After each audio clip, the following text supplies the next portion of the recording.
Bhajpa NGO प्रकोष्ठ जिला संयोजक कैलाश मिश्रा के नेतृत्व में उदयपुर और लखनपुर की बुनियादी समस्याओं को लेकर 15 बिंदुओं में कलेक्टर के नाम एसडीएम शिवानी जायसवाल को ज्ञापन सौंपा गया, जिसमें 1 माह में निराकरण नहीं कराए जाने पर उग्र आंदोलन करने की चेतावनी भी दी गई। सरगुजा जिले के उदयपुर में 1 लाख से अधिक आबादी है।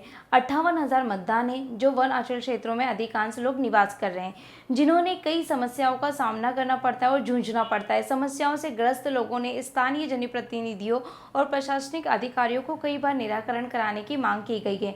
इसके बावजूद भी कोई ठोस कदम नहीं उठाया गया। दूरस्थ अंचलों में प्रवास में आम जनों से मुलाकात कर लोगों की तकलीफों को देखकर कई समस्या सामने आई है, जिन पर जन समस्याओं को गंभीर और नज़रिए से देखने पर तत्काल निराकरण कराने की एनजीओ प्रकोष्ठ संयोजक कैलाश मिश्रा सहित भारी संख्या में लोगों ने स्वास्थ्य मंत्री और विधायक टीएस सिंहदेव के खिलाफ नारेबाजी करते हुए एसडीएम को ज्ञापन सौंपा और अन्य समस्याओं को लेकर दिए गए समय सीमा में निराकरण नहीं होने पर भाजपा एनजीओ प्रकोष्ठ के नेतृत्व में उदयपुर एसडीएम कार्यालय का घेराव कर उग्र आंदोलन करने की चेतावनी भी दी गई। इस पर उदयपुर एसडीएम शिवानी जायसवाल ने कहा कि प्रत्येक बिंदुवार जांच करने के बाद अतिशीघ्र समस्या दूर करने का प्रयास किया जाएगा।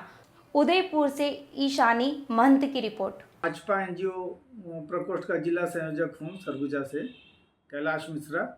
और हमारा दौरा निरंतर उदयपुर विकासखंड में होता रहा है, तो हम ये महसूस किए कि दूरस्थ अंचल में से लेके उदयपुर शहर तक लोगों को बहुत सारी समस्याओं का सामना करना पड़ता है। जैसे एफआरयू का दर्जा प्राप्त है अंबिका उदयपुर सामुदायिक स्वास्थ्य केंद्र, जिसका मतलब ये है कि जिला चिकित्सालय जैसी सुविधाएं यहाँ भी मिलनी चाहिए, परंतु यहाँ 2 साल में सीजेरियन का एक भी प्रकरण दर्ज नहीं है।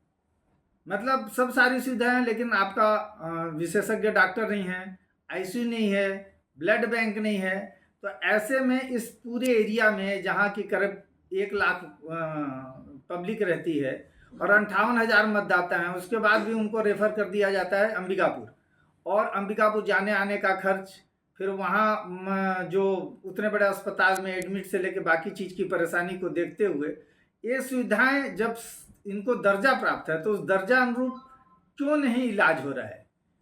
फिर लिफ्ट खराब है लगातार, उसका कोई पहल नहीं है, डॉक्टर समय पर नहीं आते, बैठते नहीं समय पर।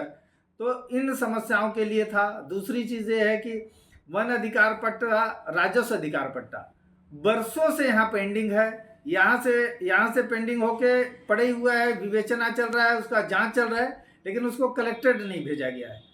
तो यहाँ से जो कलेक्टेड गया हो उसका निराकरण हो, यहाँ जो है उसका निराकरण हो। इसके अलावे जो जैसे मेडिकल यहाँ जो कॉलेज है, धीरज सिंह कॉलेज महाविद्यालय है, ये 18 साल हो गए इसको खुले हुए, लेकिन 18 साल में अभी भी कन्या छात्रावास नहीं बना है, बालक छात्रावास नहीं बना है, बिल्डिंग नहीं है, अरे बाउंड्री नहीं है।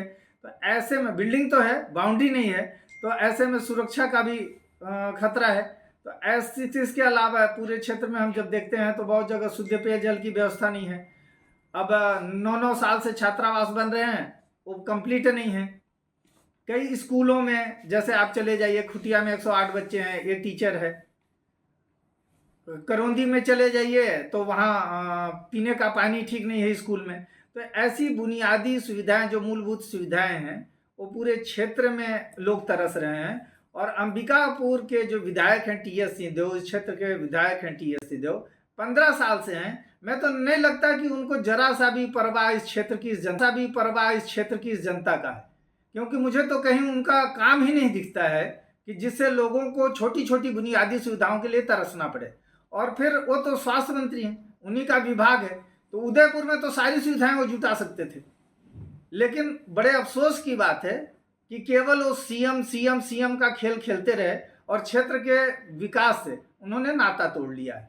इसलिए एनजीओ संगठन आज ज्ञापन दिया है, 1 महीने तक उसमें समय दिया है, और उसके बाद धरना देगा और निरंतर इसके लिए आंदोलन निरंतर क्रमबद्ध करता रहे। आप लोग धरना कब करिएगा? 1 महीने का समय हम दिए हैं। 1 महीने के बाद हम विशाल धरना करेंगे और उसके बाद निरंतर क्रमबद्ध हम आंदोलन करेंगे। जो ज्ञापन मिला है उसमें कुछ मांगे हैं, कुछ अस्पताल में सिजेरियन के संबंध में सुविधा को लेकर मांगे हैं, कुछ सड़क के संबंध में मांगे हैं। सभी बिंदुओं का व्यवस्थित तरीके से अवलोकन करने के बाद इसका जो भी उचित निराकरण होता है उसको करने का बिल्कुल प्रयास किया जाएगा।